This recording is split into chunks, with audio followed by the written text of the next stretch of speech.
સમાચારમાં આગળ વાત કરીએ અરવલ્લીની તો અરવલ્લીમાં 5 દિવસની ટ્રાફિક પોલીસ ડ્રાઈવ યોજાઈ છે ત્યારે સ્થાનિકો સાથે સરકારી કર્મચારીઓ સામે પણ ડ્રાઈવ યોજવામાં આવી છે। તમામ સરકારી કર્મચારીઓ હેલ્મેટ પહેરે તેવી અપીલ કરવામાં આવી છે।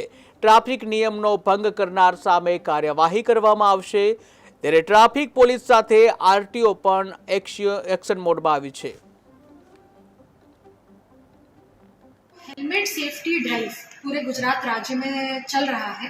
उसके अंतर्गत जो हमारे ट्रैफिक पीआई है और उनकी टीम, वो भी जिला सेवा सदन एवं जितने भी स्थानिक जिला ट्रैफिक टीम्स हैं, वो सब भी जितने उनके यहाँ जितने भी गवर्नमेंट ऑफिसेज आते हैं, उसमें ये ड्राइव का पालन किया जा रहा है।